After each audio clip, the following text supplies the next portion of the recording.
Ang cute! Huy, Pam, really? 35 ka na.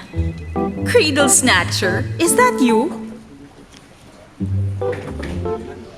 Uy, pwede. Aha! Pam, stop this na. He looks so young. Wait, he is young. Papasa ka na ngang tita niya eh.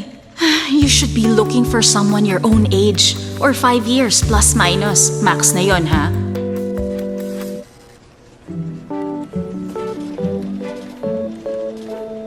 Yes, you got her attention. Nice one, John. But look at those shoulders and those eyes. Pamela Legaspi, can you imagine what people might say?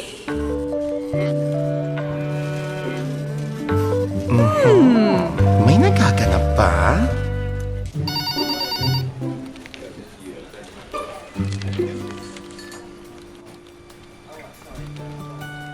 Ben and Ben?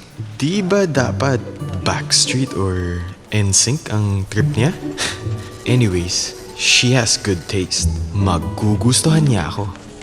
Pero low-key muna. Baka pag-chismisan kami dito sa office. And baka ma-HR ako nang wala sa oras.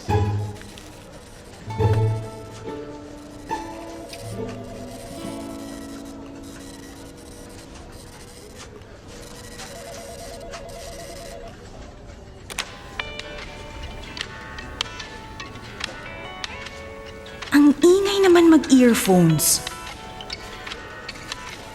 But hey, I love that song.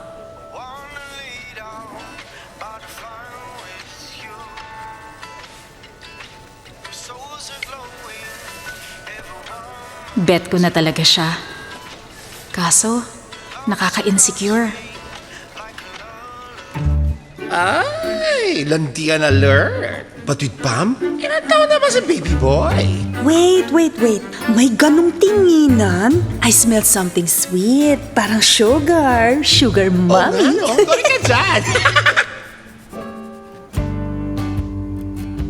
So, ready ka na bang pag-usapan sa office, Pam?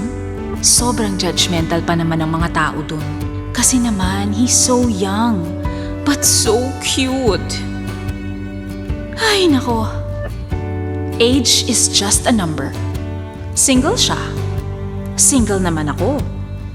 Maybe ask him out? There's nothing wrong with that. Hello, 2019 na.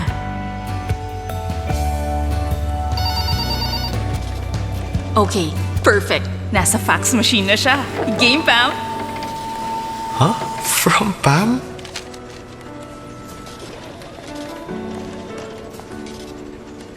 Hi. John, right? Yes, ma'am. Oh, Pam, I mean.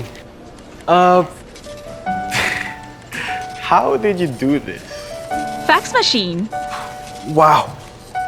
This still works? Of course. Ano akala mo?